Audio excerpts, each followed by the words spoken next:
The girls look in awe as Izuku just stands up bending around as if it doesn't hurt as he goes to Aizawa and places his hands above the visible injuries. "Thank you Midoriya, you really are a jack of all trades huh?" Izuku chuckles as he says, "Just doing what I can sir." The entrance doors open up as the staff was seen coming in. All Might checks on the students and Nizu asks Aizawa on the details as the police rounds up the villains as Izuku also pulls out HarshaJirou from the stasis as the police cuff him up and all the villains are taken away as Inspector Tsukachi comes up to the teachers for the details as Aizawa explains to them all as the students were told to wait in the buses except for Izuku who was still healing up Aizawa. After taking the notes, the inspector says, "You got a good batch of students this time UA. They took charge nicely from what I have heard and this young man is rather impressive too." Izuku just gives a smile as his mask was still on. The inspector goes away as Nizu tells the staff to take the students to U.A for lunch and then that they have a 2-day break for what happened.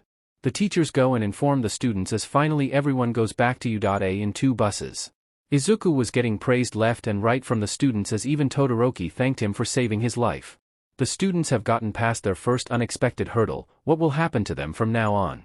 Find out next time. Blah blah me explaining some stuff. Blah blah, thoughts. Blah blah, speech. I am here, in bold is All Might speech. Oi kid. Is our favorite QB. Update, it's been a while since I have written any books. Please expect an update for this FIC in a day. Third person POV. Upon reaching back to the school, the class was still shocked with what happened to them. It was lunch class as the class went to their classroom to eat their lunch. Silence was lurking in the classroom broken by Kirishima who said, "That was an experience." Bakugo continued, "We were lucky that most of them were just small-time crooks and not real powerful villains except for a few." Mina turned to Akino as she said, "Hi Majima, Momo, and Jirou-san were amazing though, they 3 took out a 100 nearly." The 3 gave a nervous chuckle as Jirou said, "Todoroki's first attack gave us time to compose ourselves so he did really good too." Todoroki nodded at the praise and said, "I do have to thank Midoriya and Jirou-san for saving me." Jirou gave a thumbs up and Izuku nodded as Momo went to the front of the classroom and said, "Alright, we got an announcement from Aizawa-sensei which he told me to pass on, we will be going home after this lunch PRD and we got a 2-day break for ourselves." The class gave themselves a small cheer for the 2-day break as Momo got back to her seat as Izuku sighed and said, "I just hope this villain attacks won't be a common thing." Akino joined up the conversation saying, "Well, U.A hero courses do get attacked like once a year but only small-time guys. Not on the scale which happened to us." Izuku nodded but continued, "I am afraid the leader of ones who attacked today hasn't revealed himself so we better be careful." Momo with a confused expression asked, "What makes you say that Izuku, wasn't that blue-haired hand guy the leader?" Izuku shook his head and said, "That guy was too childish for a big plan like this. They used the media to break the defenses and steal our schedule from the staff room and today, right as we entered, they took out any ways of us contacting for help." Momo with a bit of thinking agreed as the group continued on eating before packing up to go home with Izuku giving a ride home to Akino as well. Midoriya household. Inko was watching T.V cause she had nothing to do but was shocked as she heard her son's car horn. There was still 2 hours till he was supposed to be home so Inko went out to greet him. Upon opening the main door, Inko saw Izuku just get out of his car as she said, "Hey Izuku. You are home early today. Anything happened?" Inko saw that Izuku seemed a bit moody but Izuku answered, "We got attacked by villains during our rescue training class mom." In a split second Inko was upon Izuku checking him for any visible injuries as she asked, "Are you okay? Does it hurt anywhere? Is everyone in class okay?" Wah dash. Izuku interrupted Inko by saying, "We are fine mom, no one is injured, I just got kicked once and I already healed that injury, don't panic okay?" Taking a few deep breaths, Inko sighed as she said, "Oh Izuku, a mom always worries for her child no matter how strong he is. I am glad nothing major happened during this. I know you already ate but want to eat something more? I can make some katsudon." Izuku nodded as Inko went to the kitchen to cook as Izuku went to his room and plopped down on the bed. "You want to discuss with me kit?" A small smile made its way onto Izuku's face as he said, "Can't get anything past you huh? Just can't get the image of all that blood when I cut his hands. I know it was necessary but I just feel weird." A chuckle was heard as Kurama answered, "For as strong as you are Kit, you have never gotten into a heated real-life fight where others' survival was on the line, had you hesitated today. Who knows what would have happened to that teacher of yours?" Izuku chuckled a bit as he said, "If you put it that way. I can say I saved someone, but Kurama-sensei. That thing was surely not human right? I still have my doubts." "Don't doubt yourself Kit, that thing was indeed not human, my guess is it was once a human on whom the leader might have experimented on to infuse numerous quirks, and since a human body can't take it, the soul must have left as the body lived on like a lifeless robot. This might not be the end of them, kid. Do you still have the 5-element seal on that guy with teleportation quirk? Izuku nodded and said, yes I do, and it won't go away unless I do it. Teleportation-type quirks are the rarest kinds on this planet, and we saw him effortlessly teleport so many people too. He must definitely be one of the mains in that group, so I didn't take any chance.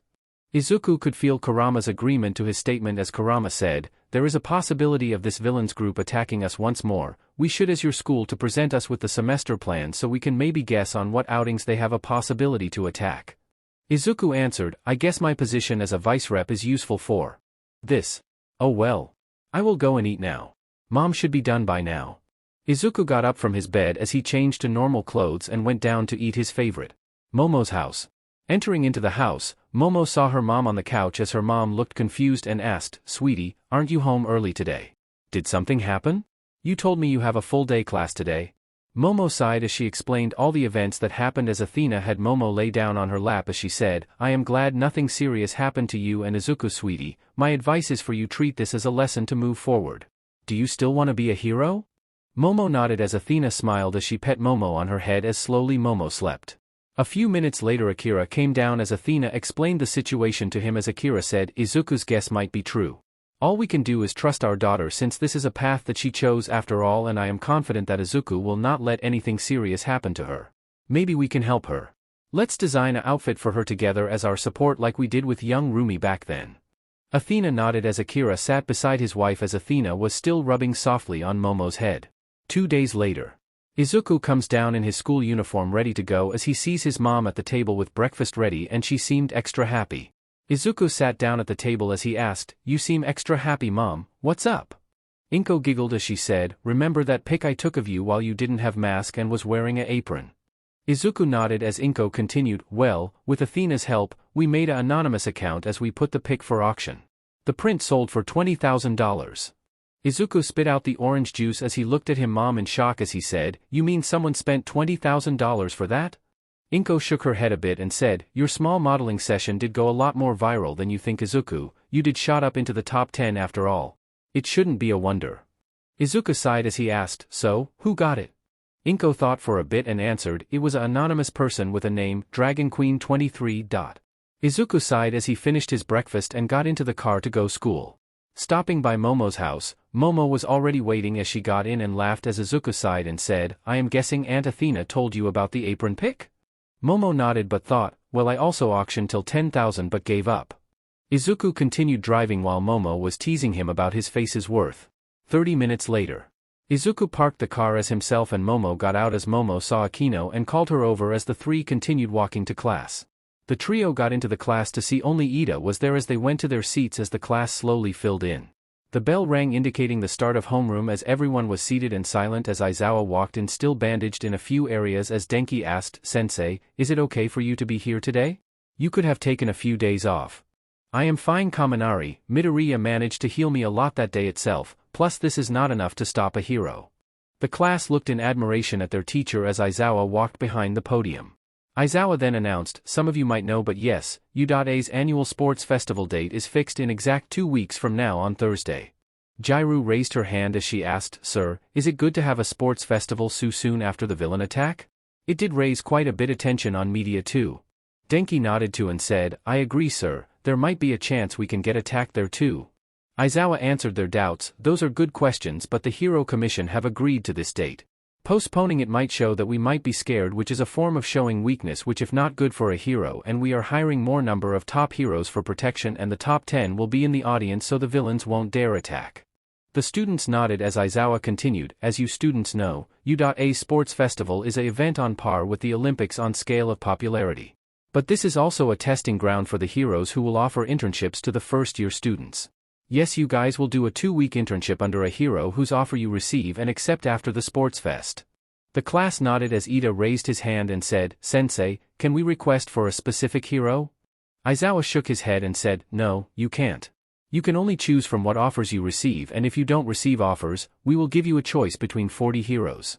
You students have 2 weeks to prepare for the sports festival, and you guys also have the afternoon hero class off and can use the school facilities to train during that time. Sweet, we can use school facilities. Yes, this is an opportunity to use our resources to the fullest. We have to prove ourselves in front of everyone and catch the hero's attention. Which hero are you aiming for? Yaoyorozu? I am gonna try for Ryukyu, she is really good at hand-to-hand. Ooh, that is a name I heard of, she recently got into top 500, right? Everyone was excited as slowly the classes went by and it was time for lunch. Bakugo, Kirishima and Denki were the first to get up as they opened the door and were instantly swarmed by many students with Yudata uniforms. What is happening here? Why are there so many students swarming our door? Izuku was also observing as he could spot that pesky blondie from 1B amongst the crowd too. A purple-haired student came forward from the students as he said, "Ah, Class 1A, quite the attention you garnered from the media due to that villain attack. You all don't even look much. I am one of those who wanted to be in hero course but was forced to choose other options like many others here." The class looked a bit mad at this person as Izuku and Momo came forward to the front as Momo said, "Please kindly stop swarming our class door, we need to get to the lunchroom." Shinso and the students ignored Momo as Shinso said, "Now that I got another chance, do you know? If someone from other courses do really good in the festival above the hero students, they can be transferred in and someone from the hero course will be transferred out." Izuku interfered as he said, "Okay, nice, now it would be nice if you would let us leave for lunch and go train instead of swarming others' classrooms." The crowd, a bit peeved, made way as the class went out to get lunch as someone in the crowd yelled, "Look at them with such egos just because they survived a villain attack." The crowd roared in agreement as Izuku just sighed and continued walked, but Bakugo yelled, "Oh yeah, say that sentence after looking at 200 villains running to kill you." The crowd shut up instantly as the class went to lunchroom as Izuku was thinking about how to use the school facilities. Kurama answered for him, "Why not go to the ground beta? You don't have much experience in quick movements around tight spaces and building, you can train on that here." Izuku thought a bit and nodded as he thought, "I can also learn to fight indoors with flash step. I never trained in narrow spaces after all." Blah blah, me explaining some stuff. Blah blah, thoughts. Blah blah, speech. I am here, in bold is All Might speech. Oi kid. Is our favorite QB. Third-person POV. 2 weeks later. Loud cheering can be heard across the humongous stadium as it was only a matter of minutes before the event, which is on par with the Olympics in terms of popularity, begins. Yes, it's the Yudata Sports Festival, where the heroes hopefuls who have just entered into the academy a month ago will showcase their skills for all to see, hero, civilians or villains alike. Most of the heroes are seen either conversing with each other or patrolling around the stadium. In the Class 1A lounge, everyone were conversing with one or many as Kirishima could be heard saying, "Man, I am excited about this, we will on international television, my mom came to watch me, I hope I will make her proud." Kaminari grinned at his spiky-haired friend as he said, "I am sure we will do well, man. You, me and Bakugo trained a lot for this." Bakugo interfered as he said, "As long as your brain doesn't get fried and you start doing weird shit on live." Many laughed as Kaminari dreaded since what Bakugo said could be true. Izuku finally came in the lounge as Mina said, "Hey Midoriya, still keeping that mask on today? And what's with all the tattoos in your wrist and arm?" That's right, Izuku wasn't allowed to wear his usual wristband and his black arm sleeves, leaving his storage seal's formula to be exposed. Izuku turned to her as he said, "Yes Ashido, I will be having my mask on and I prefer keeping secrecy about my tattoos." Mina pouted a bit at not getting the info she wanted as Momo laughed a bit and said, "You might never get to see his true face, Mina. I known him for like forever and even I only saw his true face after he got the mask like 2 to 3 times. Mina's pout increased in size as the others were on trying to persuade Izuku into revealing his face. A little while later, the chaos on Izuku's face died out as Todoroki approached Izuku as he announced, "Midoriya-san, while you proved yourself to be on top PF the class, I will do my best to defeat you." The stern and determined voice was instantly noticed by the rest of the class and Kaminari commented, Oi, why are you declaring war on class rep Todoroki?" Izuku said, "It's fine Kaminari, in fact, I expect everyone to do their absolute best. We do have to show our ability and prove ourselves to be deserving of being heroes in the future, as I accept your challenge Todoroki-san." Izuku turned around and left the room as everyone stared in awe as Bakugo silently commented, "Holy shit, that was cool." Everyone nodded in agreement as they left to follow their class rep to the stadium as it was time for the fest to begin. With the main stadium.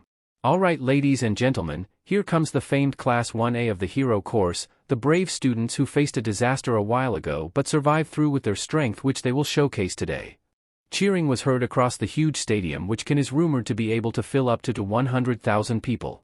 Class 1A came out following behind Izuku as the students looked around in awe. Being in such a grand stage, only a few have an opportunity to showcase themselves.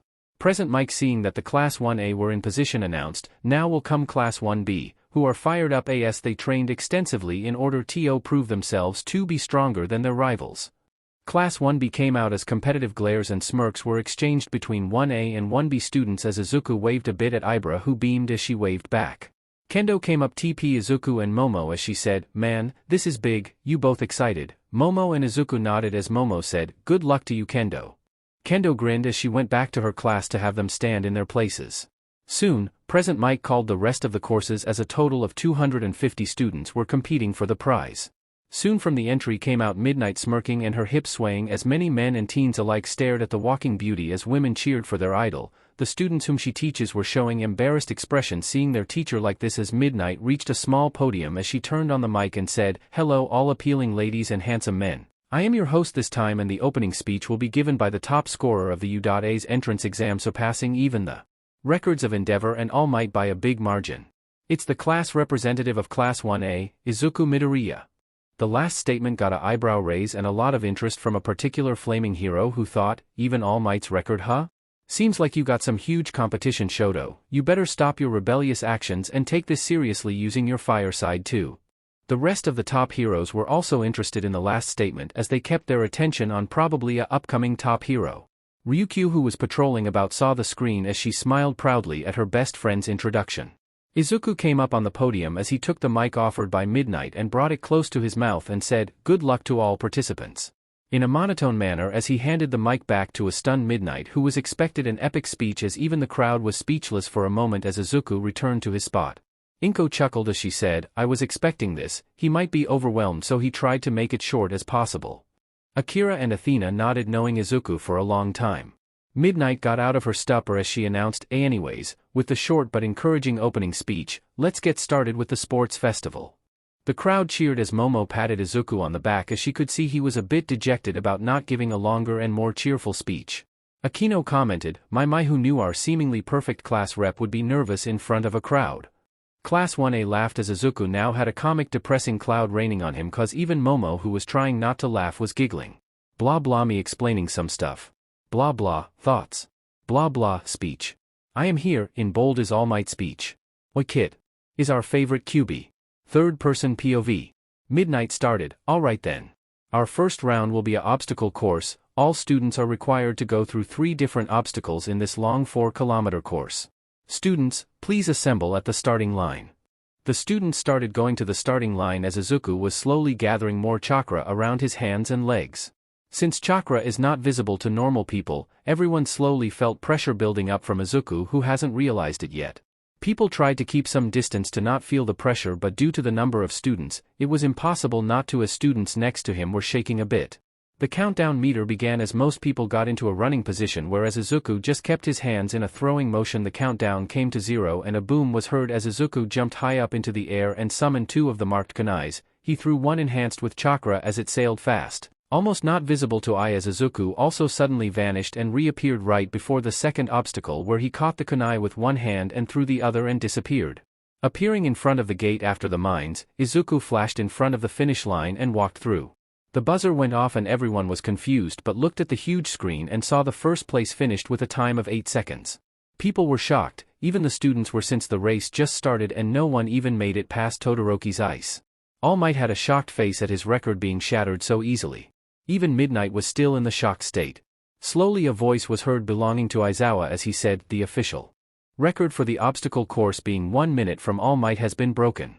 The crowd went crazy over the announcement as Izuku just walked to a seat thinking, 1 minute? I thought All Might was faster. Meanwhile All Might had a bead of sweat dropping down his face as he thought, "This kid. Even during my time, I fought the obstacles, so it took me some extra time, but even so, I can't go as fast as breaking the sound barrier over the distance since the wind resistance automatically slows me down." Other heroes were also very chatty about the speed which was displayed as Inko's sweat dropped at all the chattering of the heroes over her son since her seat was at the VIP section too. Akira said, "Well, he definitely broke the speed of sound. While Athena said, I expected Izuku to be top but I didn't expect this, Izuku might actually be the fastest even amongst the top. Few minutes later. Izuku was getting a bit bored at this point but soon the buzzer went off as Momo came out of the tunnel securing second place. Momo was breathing a bit heavily but she seemed fine all over, as another buzzer went off as a flying Akino landed on the floor retracting her wings of lightning as she went directly to the drinking water. Momo came towards Izuku as she smiled at him and said, "Congrats Izuku-kun, you beat All Might's record." Izuku in a bit of a disappointed voice said, "I expected the record to be close to my time." Momo's sweat dropped a bit as she thought, "Only you Izu, only you." Slowly more students started dropping in as the top 42 were decided as Kurama commented, "I didn't expect this generation to be this weaker. While the kids are stronger and faster than average people, they are slower compared to Chunin." Izuku just hummed in thought while waiting for Midnight to announce the next event. Midnight got onto the stage once again and said, "Alright. The second event is Concrete Maze. In a few minutes, Cementos will place a maze over the whole field and all 42 players will enter from different inlets. The objective is to snatch as many tokens as possible from your opponents, and the tokens have to be placed in a visible manner and not inside the clothes or inside any body parts, especially the busty girls. All will be given 500-point token except for Izuku Midoriya who will be given 10,000 points." All eyes were on Izuku who was reading a book. The targeting gazes turned into confused gazes as Kirishima who is next to Izuku tapped in on the shoulder and asked, Izubro? Didn't you hear the event announcement?" Izuku finally tore his gaze away from the book and looked at Kirishima as he said, "HM? Did you say something?" Everyone fell on the floor as Izuku just looked at Midnight and said, "Where can I get my token?" "So you did listen to Midnight?" was the collective yelling of all the students, and Izuku once replied, "Did you guys say something?" Time skip. All the participants were ready at their individual entrances forgetting about the earlier matter. And the countdown by Midnight began. 3, 2, 1, enter. All students entered into the maze not knowing each other's location but 24 people has a common thought, "I will get the 10,000 points." Meanwhile with Class 1A except Todoroki and Izuku, "I hope I don't run into the speed demon." With Todoroki, Izuku Mito, with Izuku, "Let me just flash step around I guess, a good pastime." During the next 15 minutes, all that happened was Izuku appearing and disappearing in front of most of the participants whereas Todoroki was on a rampage searching for Izuku while still collecting any tokens that came by. A loud buzzer rang, indicating the end of the round as the walls disappeared courtesy of Cementos. Students with no tokens were already disappointed, knowing their fate while all others looked at the scoreboard. 1. Izuku Midoriya, 10,000 points. 2. Momo Yaoyorozu, 4,000 points. 3. Ibara Shiozaki, 3,000 points. 4. Itsuka Kendo, 2,500 points. 5. Katsuki Bakugo, 2,000 points. 6. Kirishima Ejiru, 2,000 points. 7. Hantasiro, 1,500 points. 8. Shinsho Hitoshi, 1,500 points. 9. Mina Ashido, 500 points. 10. Akino Himejima, 500 points. 11. Toru Hagekure, 500 points. 12. Tetsu, 500 points. 13. Denki Kaminari, 500 points. 14. Shoto Todoroki, 500 points. 15. Mei Hatsum, 500 points. 16. Ochako Uraraka, 500 points. Don't worry, all the points are calculated and not random, excluding Izuku. There were 41 people in play and their points total up to 20,500. You can tally up all points except Izuku and the total is 20,502. And the positions are in accordance to what they can do with their quirk. For example, Ibra can use vines easily for tokens and Kendo can just grab a person in a deathly grip and take it. The ones not on the leaderboard got off the field while the remaining ones looked at Izuku as Kaminari asked, "Bro, how are you so fast? You were everywhere?" Izuku just shrugged and said, "What can I say, speed is my birthright." Note, sorry if it was rushed a little, but with his powers, it was bound to go this way. I will make the chapters more descriptive from next chap onwards. Blah blah me explaining some stuff. Blah blah, thoughts. Blah blah, speech. I am here, in bold is All Might speech. Oi kid. Is our favorite QB. Third-person POV. Seeing the leaderboard, the audience cheered for the top 16 as everyone knew what the final round was going to be. A 1 versus 1 tournament. Others excluding the top 16 got off the stage as Midnight tapped onto her mic gaining attention as she said, "We will be having a 1-hour time gap till the 1 versus 1s begin. We will conduct some small events for those who lost the second round. A few people got off their seats for a snack break since there is time for the important events, whereas the top 16 went for a snack or lunch break to store back some energy. Izuku was hoping to go around some stalls with Momo, but seeing her with the female gang, he chose not to. I never seen Momo make many friends her age, guess I will go alone. Visiting the stalls, Izuku ate some takoyaki and have a couple energy drinks. Looking around to pass time, Izuku spotted Ryukyu standing in line for the ice cream while giving a kid her autograph. Approaching Ryukyu, Izuku waved at her, who quickly waved back with a smile as she said, "You beat All Might's record, Izuku. I couldn't even keep up with your movements." Giving a eye smile, Izuku answered, "I had to show the villains what I am made of, since we both know gangs and villain groups will watch this to target any upcoming talents." Nodding in understanding, Ryukyu asked, "So, wanna have some ice cream, my treat?" "Sure, I will take a scoop of lychee-flavored one." Ryukyu nods as Izuku gets in line, apologizing to the person behind him for cutting the line. The person just waved it off since Izuku won't be buying anyways. Strolling around, Ryukyu was telling about her recent villain encounters to an eagerly listening Izuku as he asked, "The hero killer? You are assigned to go after him as well." Ryukyu nods, replying, "A lot of heroes have died by his hands and so have civilians. This villain needs to be stopped, so I accepted once they offered me the mission." Ryukyu is very strong, so I believe she will stay safe. Checking the time, Izuku threw the empty ice cream cup in the trash can and said, "Well, the break time is almost up, Ryukyu, gotta go to see the matchups." "Good luck, Izuku." Waving her off, Izuku lightly jogs towards the arena where they are told to gather after the 1-hour break. Arriving on time, Izuku sees others waiting for the matchups as well. Tapping onto the mic, Midnight catches everyone's attention as she starts. "The matchups will be presented on screen. The first match will be." The contestants' names roll around and finally stop showing. Ibara Shiozaki vs Akino Himejima. Ochako Uraraka vs Mina Ashido. Itsuka Kendo vs Shoto Todoroki. Toru Hagekure vs Izuku Midoriya. Mei Hatsum vs Hitoshi Shinso. Denki Kaminari vs Ejiro Kirishima. Tetsu vs Hantasiro. Bakugo Katsuki vs Yaoyorozu Momo. I actually spun a wheel for the matchups, lol, don't know why only women were chosen in the first few fights. Midnight announces, and our first match is between Ibara Shiozaki and Akino Himejima. Cheering noises. The rest of the contestants can wait for their turn with their classes or in the waiting room. The contestants have left as Akino and Ibara were on each side of the arena as present mic began. "All right, folks, this is a match between a heartful believer of God from Class 1B, Shiozaki Ibara, and her opponent is none other than the Class 1A's goddess of beauty, Akino Himejima." "What's with the goddess title to my student? I don't know, Shota. I heard it from a couple general class boys gossiping about Akino being the college's goddess or something." Sweat dropping at the rather embarrassing introduction, Akino and Ibara gave each other a stare meaning, "We shall forget this ever happened." Midnight starts the countdown, 3, 2, 1 and fight. Ibara starts the battle with a quiet apology for fighting to God as she sends a wave of her vines to grab Akino, who easily flew up into the sky with her wings as Akino summoned a magic circle producing a bolt of lightning which goes towards Ibara as their target. Quickly binding her vines in a circle shield around her, the lightning strikes the vines with a few vines burned and broken as Ibara, keeping half of her vines to her defense, enlarges the other half to go after Akino, who while maintaining the magic circle flies around avoiding the vines as both are relentlessly attacking as well as defending or dodging their opponent.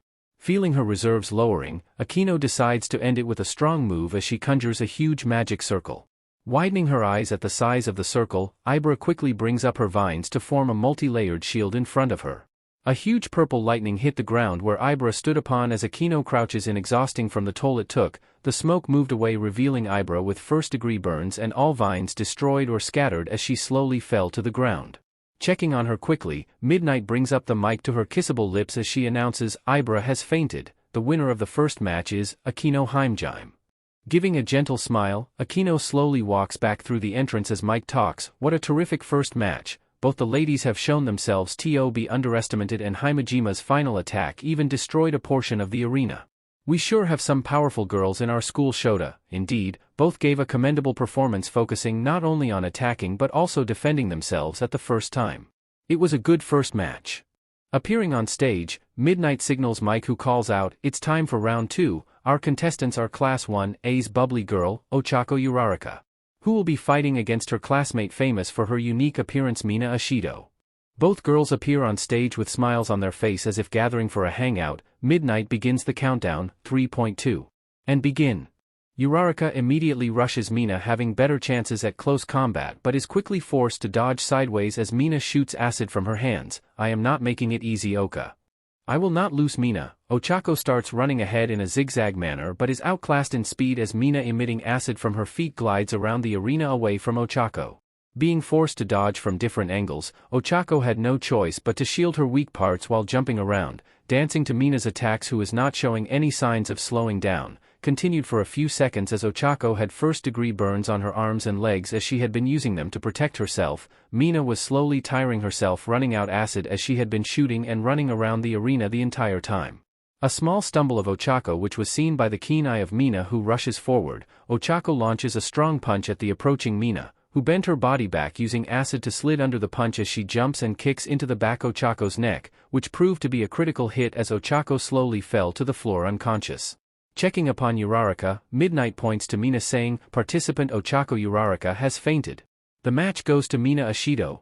In the stands, Denki quickly gets up, worried about his best friend, as he runs out while Mina also stays till Uraraka was taken by the bouts. Mike announces, "Well, wasn't that a one-sided fight?" Mina Ashido dominates with her range attacks and agility, leaving Uraraka unable to cope up. In a contest of strength, Ashido knew Uraraka has her outclassed. Sticking to her tactic was impressive, along with her ability to be flexible in close combat is something to be proud about. Not many range fighter can be good at hand-to-hand combat as well. Letting out a cheer for the winner, Mina gives up a huge smile for the crowd before leaving to go back and get some energy drinks.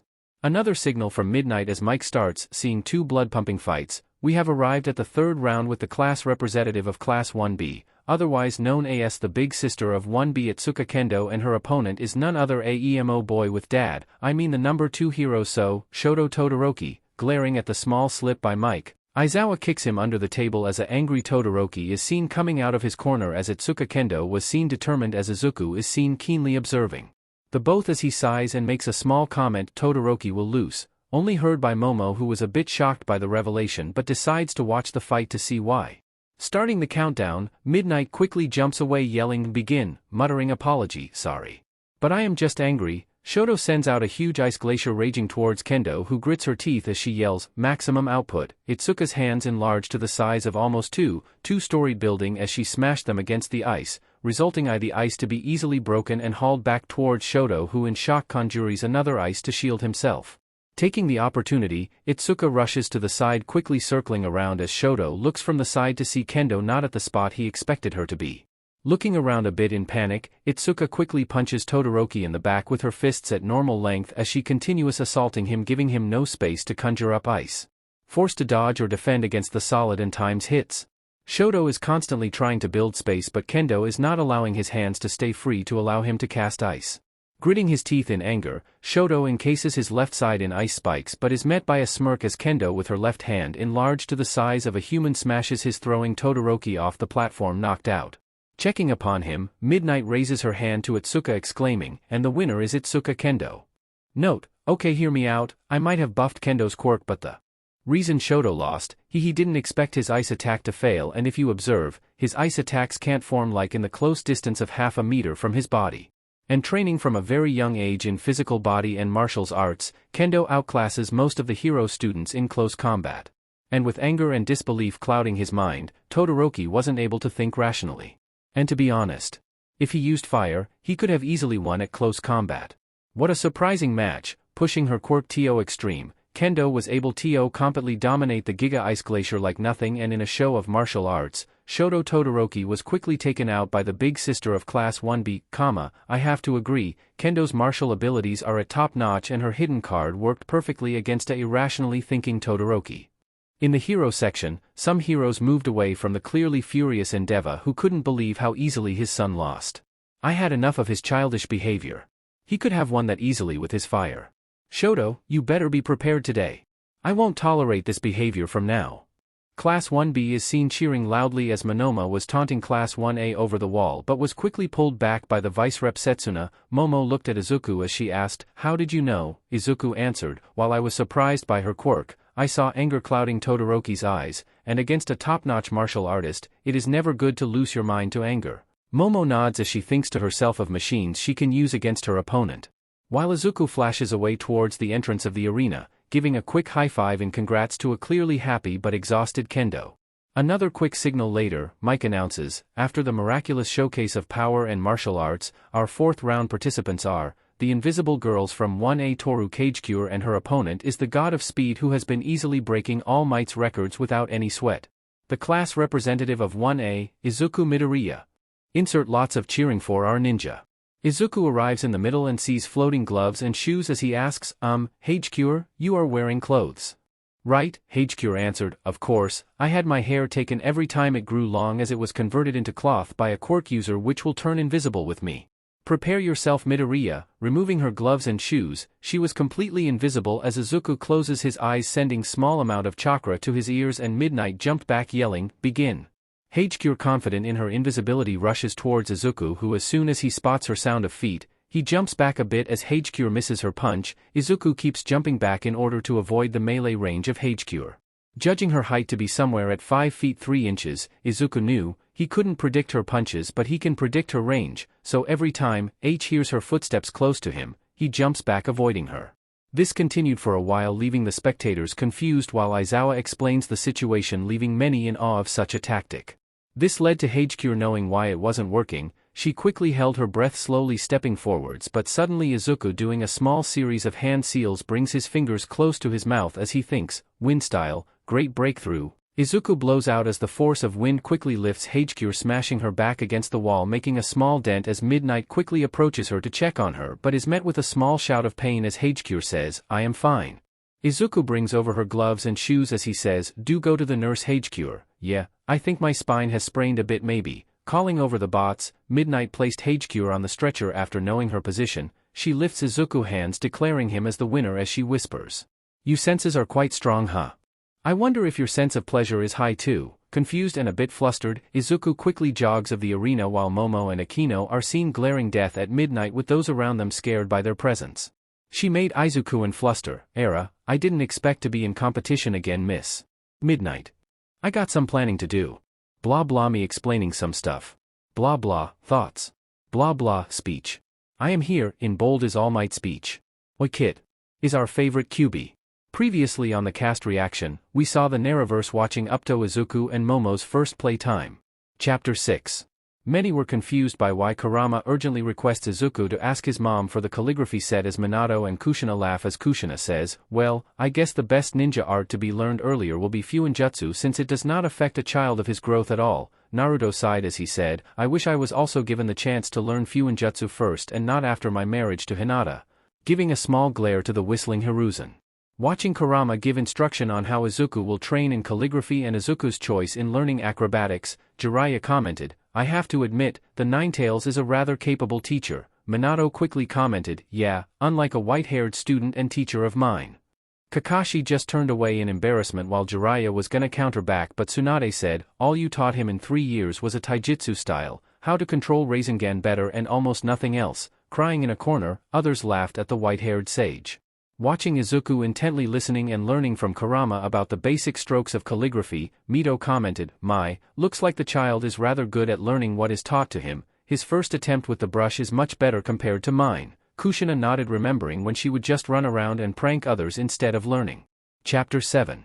Watching Izuku diligently practice for a week with Inko and Kurama's guidance, Itachi commented, looks like Izuku-kun's drive to learn is rather impressive. Fugaku looking at Itachi said, in a way, his growth might be similar to you Itachi. Itachi nodded as Boruto was seen muttering on and on about genius and talented people as Hinata with a dry voice said, says the one spending his childhood hating his dad for no reason and not training at all. Sarada laughed at her husband's betrayed expression while Himawari was seen trying to console him.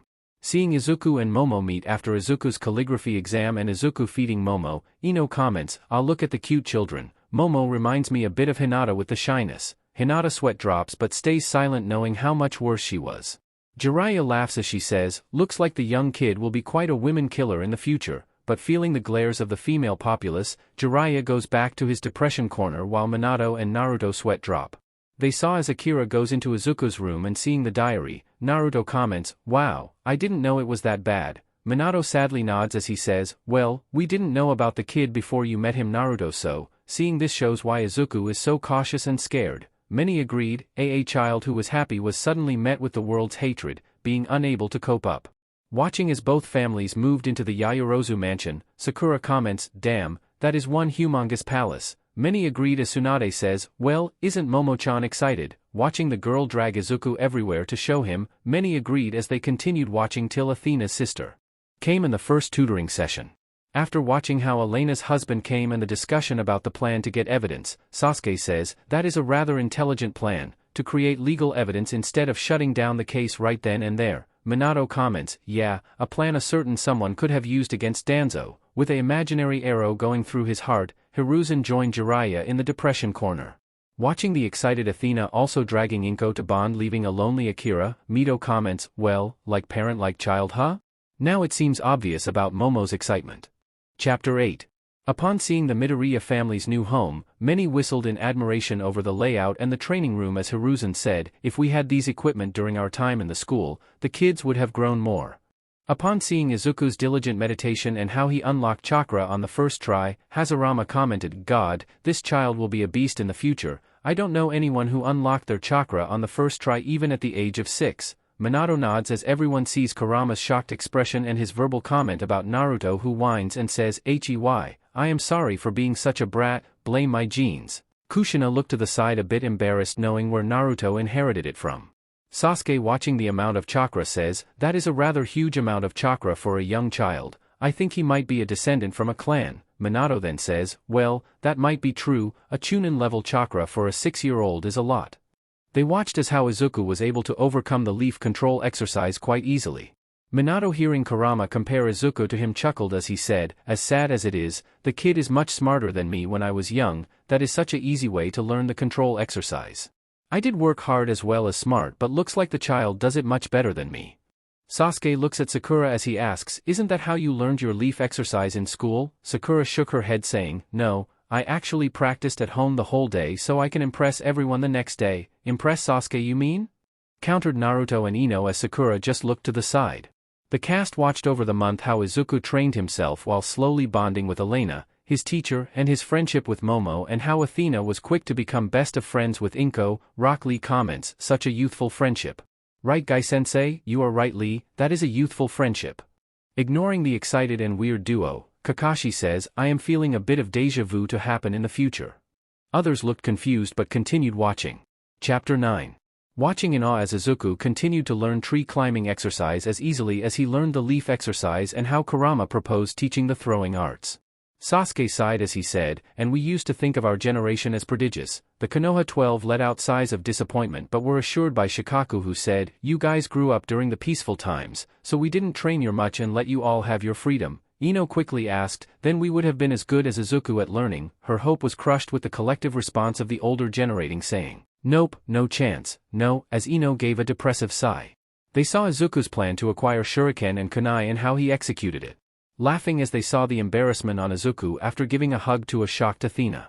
Watching over the next month how Izuku was making visible progress on his training each day and a rather proud Kurama on which Naruto grumbled about not ever seeing that expression on Kurama. Everyone cheered during the court scene where Aldra was judged guilty with most of the faculty arrested and how the government took responsibility over the issue.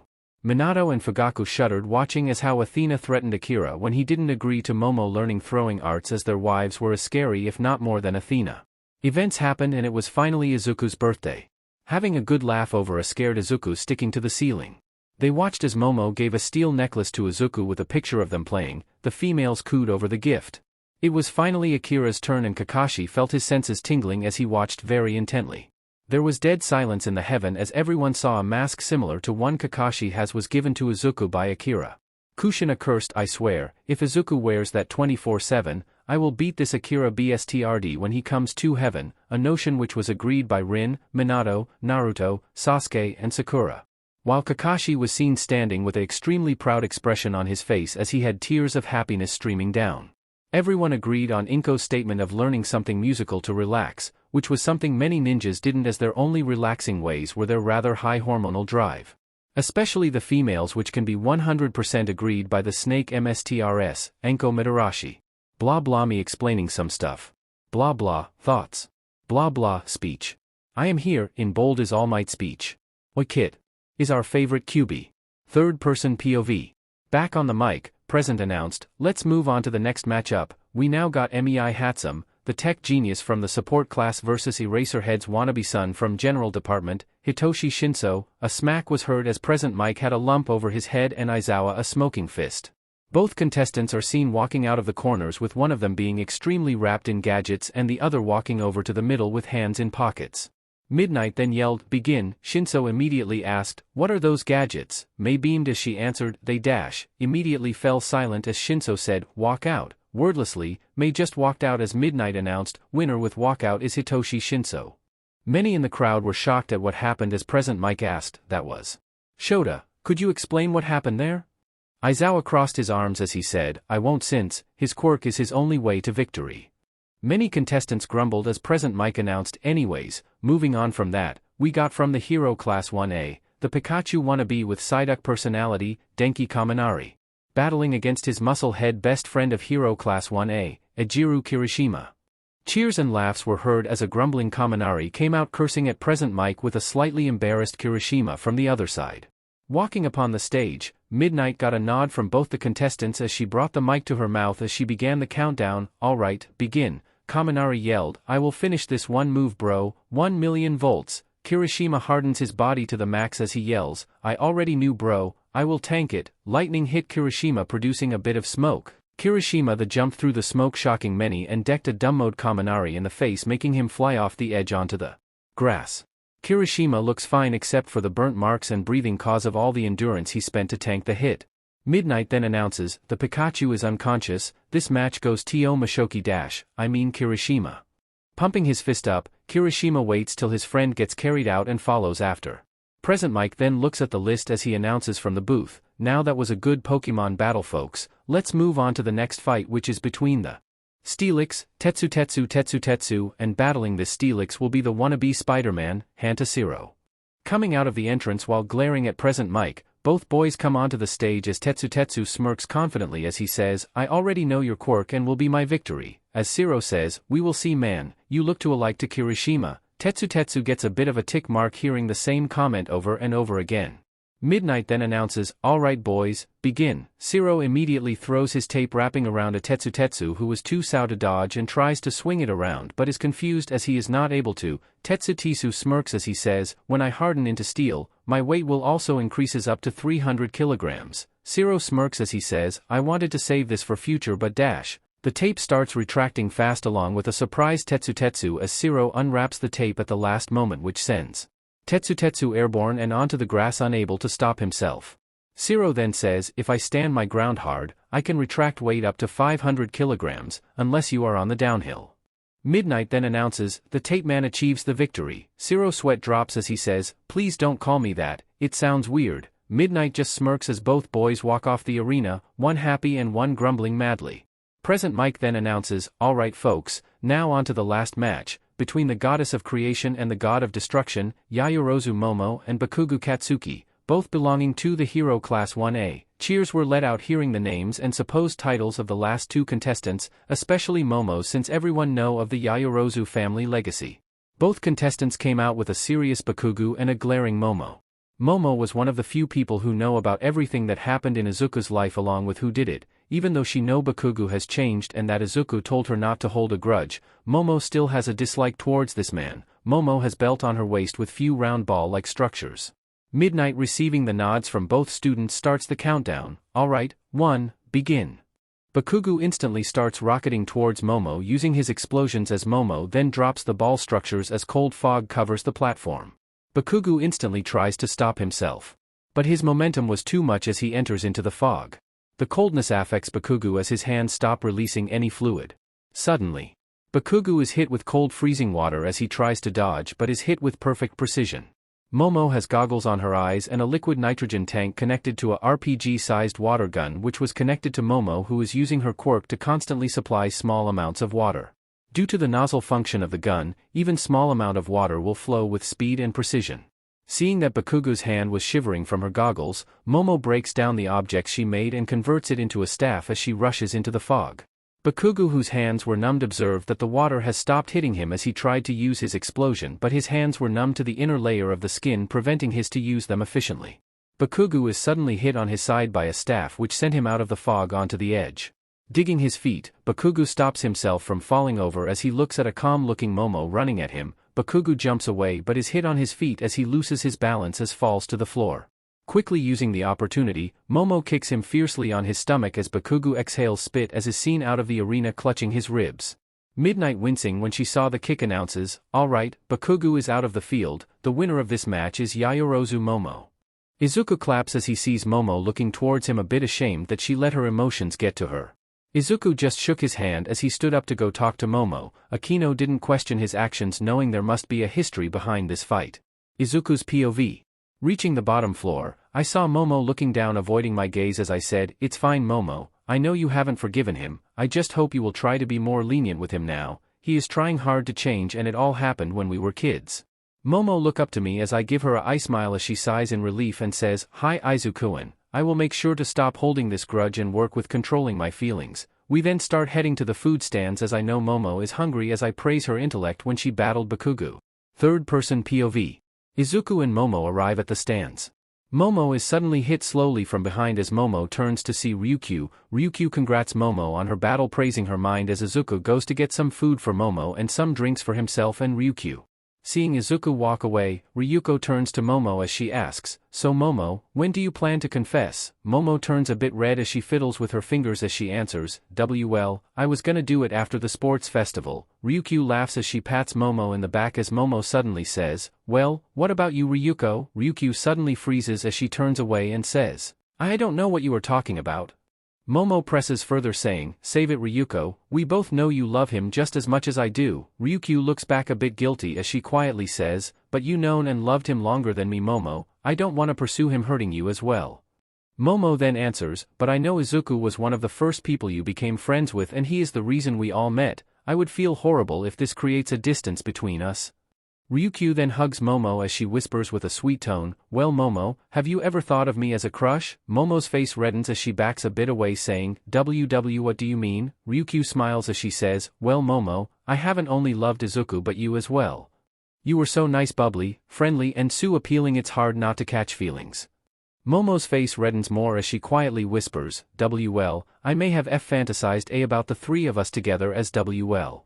Ryukyu smiles more as she says, "Then why don't we both be together along with Izuku as well? This way, we can always stay together." Momo thinks for a small time but says, "But we won't be able to marry publicly." Ryukyu smiles for kindly as she says, "Oh my dear Momo, we can always have a private wedding amongst ourselves with you publicly marrying Izuku." Momo smiles in return as she says, "Won't you be jealous?" Ryukyu replies, "I can just marry you both in private then. It's like a three-way relationship between us and we can always be together not being lonely." Momo looks away as she says, Well, let's talk about this later. You know Jirou also likes Izuku and there is another new friend who is growing close to Izuku as well." Ryukyu put on a bit of a complicated face as she sighed and said, I didn't take Izuku for Lady Killer." Momo laughed a bit as she said, "I guess, he is just that unconsciously good at making us fall for him." Both laugh for a while as they see Izuku approaching with a tray of food and drinks and decide to talk to each other later in private. Izuku looks at the girls having a bit of red on their face as he questions, "Why are you both a bit red? Did something happen?" Momo quickly shakes her head as she says, "It was just a bit hot standing here Izuku-an." Izuku nods as they all sit in a table to eat food. "Hope everyone is liking it so far. Blah blah me explaining some stuff. Blah blah, thoughts. Blah blah, speech. I am here, in bold is All Might speech. Oi kid. Is our favorite QB. Third person POV. The seats were filled once again as break time was over. Now moving into the top 8 or quarterfinals of the tournament, Momo and Izuku were back again with the class. Midnight walked onto the stage with a mic as she announced, and with the first round of fights, we move on to the top 8. You can see the list of candidates on the screen, so choose which one you support for. Time to reveal the matchups. The younger part of the crowd cheered as the 8 names shuffled on screen. Match 1, Mina Ashido vs Hitoshi Shinso. Match 2, Yaoyorozu Momo vs Akino Himejima. Match 3, HarshaJirou vs Izuku Midoriya. Match 4, Ejiro Kirishima vs Itsuka Kendo. I once again spun a wheel of names for the matchups, it's choosing quite nicely. Looking up at the screen, Mina got up from her seat to go fight but Kirishima stopped her as he said, "Mina, be careful and try not to speak, okay?" We see how his previously opponent was gonna respond to him but was hypnotized or something. Mina gave him a grin as she answered, "Thanks Kiri. I will make sure to mind it." Present Mike in the booth announced, "And now folks, the first match in the quarterfinals is between the mysterious figure from the General House, Hitoshi Shinsei, going up against the cheerful human Kirby of Class 1A, Mina Ashido." Both contestants walked into the ring giving a nod to Midnight as she began the countdown. "Alright, fight." Without wasting a second, Mina instantly began throwing acid at Shinso while closing the gap between them. Shinso, clearly a bit overwhelmed, had no choice but to scamper around trying not to be burned as he didn't get an opportunity to speak. Mina then smirked as she surrounded her feet with acid, speeding up towards Shinso. "God damn it." Letting out a scream, Shinso tried to make a futile punch, showing his lack of training as Mina easily slid under the punch before grabbing the back of Shinso's shirt as she lifted him up and tossed him down. Hitting the floor hard, Shinso let out spit and blood as his back was severely in pain. "Damn you blessed people," trying desperately to get some kind of reply but failed as Mina just grinned before shooting out some acid. Shinso screamed in pain as Mina just said, "Wow, you have a weak body," before kicking him in the stomach as he was pushed out of the line with the force of the kick. Coughing, Shinso gritted his teeth before the robots came to take him away. Midnight came close Mina as she rose Mina's hand, declaring, "And the winner is Mina Ashido, going for the semifinals."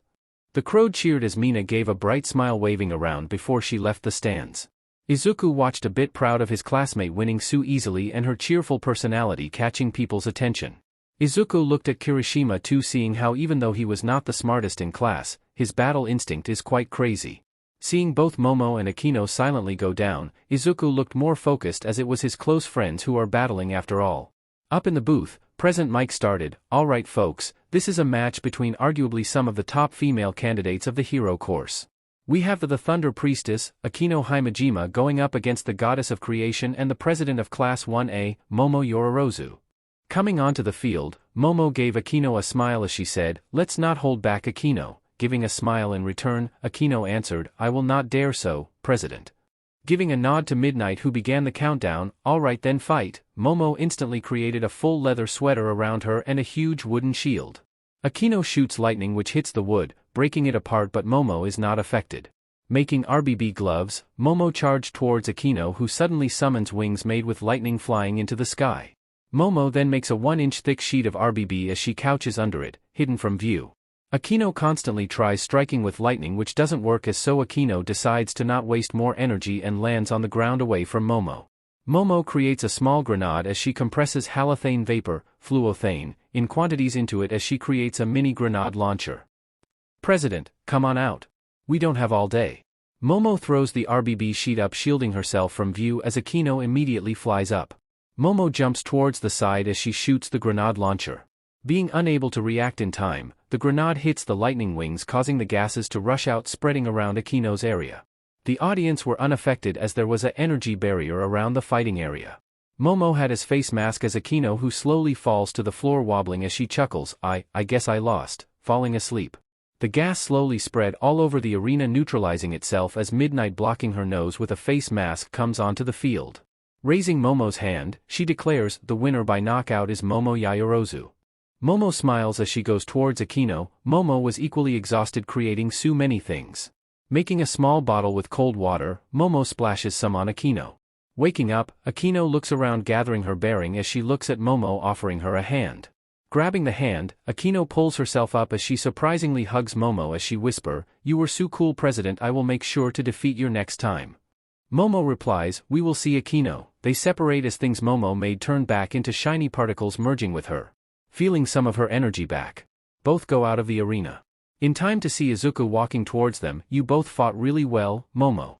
Your knowledge with chemicals is still a mystery to me. Akino, you were also able to increase your duration of using lightning. Maybe you need more practice on control is all." Both give a cheerful smile at the compliment. "Thanks Izuku and Izuku." Giving a eye smile, Izuku walks by, going to the arena for his match.